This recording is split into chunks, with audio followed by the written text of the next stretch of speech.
Depois de Roland tentar o contato com a tia, coisas bizarras e assustadoras passaram a acontecer na casa de Roland.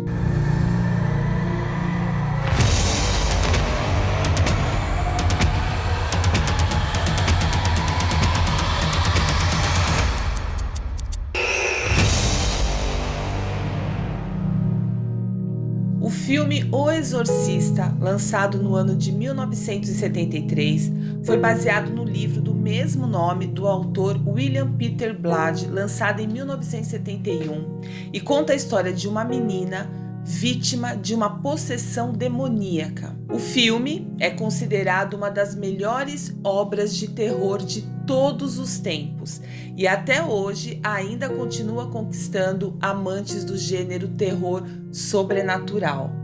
Porém, o que muitas pessoas não sabem é que o livro que deu origem ao filme foi baseado em uma história real, assustadora e macabra. Nos Estados Unidos, no fim da década de 1940, uma família até então considerada normal pelos outros moradores da redondeza chamou a atenção de vários jornais das regiões próximas que, baseados em fontes anônimas, porque ninguém tinha certeza de nada, publicaram que estava acontecendo um caso de exorcismo com um dos membros dessa família, um garoto de apenas 13 anos. Rob ou Roland, não se sabe ao certo o nome dele, porque a Igreja Católica mudou o seu nome logo após os acontecimentos, mas aqui eu vou chamá-lo de Roland, que é o nome mais conhecido dele.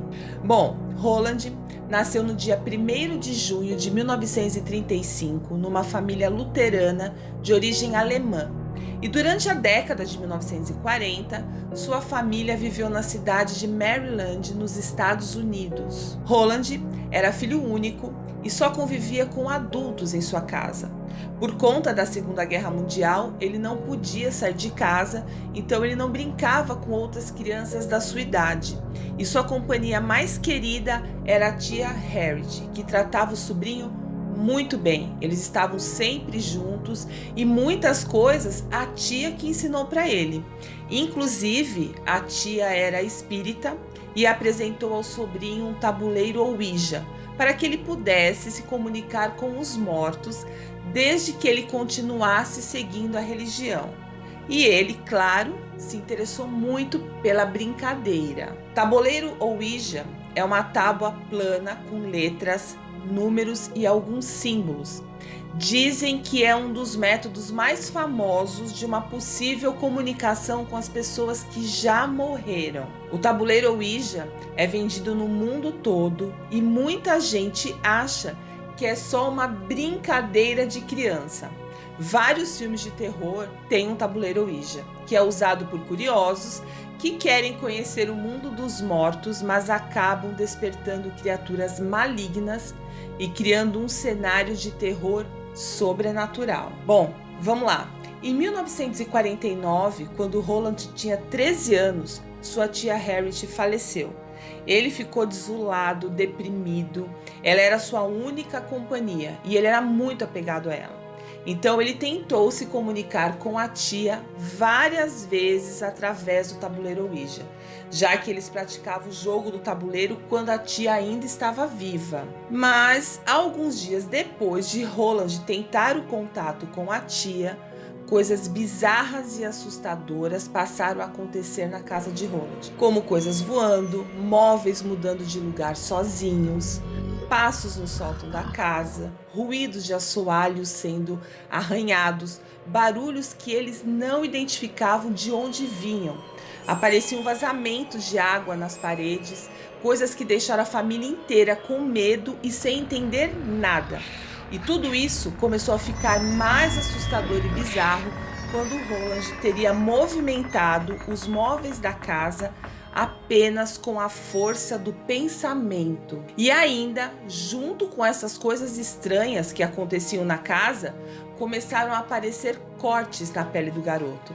Os pais dele ficaram assustados e desesperados, acharam que ele estava doente e o levaram a um psiquiatra que teria atestado que Roland não tinha nenhum problema, que ele estava em perfeitas condições mentais e físicas. Aí que os pais ficaram mais preocupados ainda. Eles não entendiam o que estava acontecendo com o filho.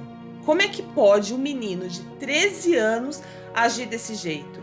Eles acreditavam que tinha sim alguma coisa errada com o filho. Aí os pais de Roland decidiram também consultar o ministro luterano do bairro, que aconselhou a família a procurar o padre católico Edward Hughes, que pediu permissão aos pais de Roland para realizar uma sessão de exorcismo com Roland. Eles permitiram e a primeira sessão aconteceu em fevereiro de 1949 no Hospital da Universidade Católica de Georgetown, mas não deu certo. Roland acabou soltando um dos braços que estavam amarrados e machucou o braço do padre com uma mola do colchão, e a sessão acabou sendo interrompida. Os pais de Roland levaram o filho para St. Louis. Um primo da família chamou os padres católicos William Bolderne e Raymond Bishop e explicou para eles o que estava acontecendo com o garoto, e eles foram fazer uma visita ao menino. E enquanto eles conversavam, os padres teriam presenciado os objetos voando pela casa e Roland falando com uma voz diferente e agindo com aversão em relação aos crucifixos que os padres tinham no pescoço e também em relação à Bíblia e à água benta que estavam nas mãos dos padres. Uma cena assustadora. E diante de tudo isso, o padre Bolderne pediu e conseguiu uma autorização do arcebispo do local para que outra sessão de exorcismo fosse realizada com o garoto. Então, na ala psiquiátrica do hospital, começou outra sessão de exorcismo. E logo no início da sessão, Roland gritava muito alto em latim, o colchão tremia e o garoto se batia o tempo todo. E essa sessão também não deu certo. E aí, eles perceberam que seria mais difícil do que eles imaginavam. Eles realizaram 30 sessões de exorcismo diárias e em todas o padre dizia que o garoto ficava com uma força descomunal e que gritava palavras em latins que acreditava-se que ele não conhecia, e todas as sessões não tiveram sucesso. Até que depois do mês inteiro de tentativas de exorcismo, na última sessão, no dia 18 de abril de 1949, Roland gritou: "Eu sou São Miguel e te obrigo a deixar este corpo agora." E em seguida acordou tranquilo, dizendo que não sabia o que estava fazendo ali e que se não lembrava de absolutamente nada do que aconteceu nos últimos dias. Depois disso, a família se mudou e eles foram morar em outra cidade.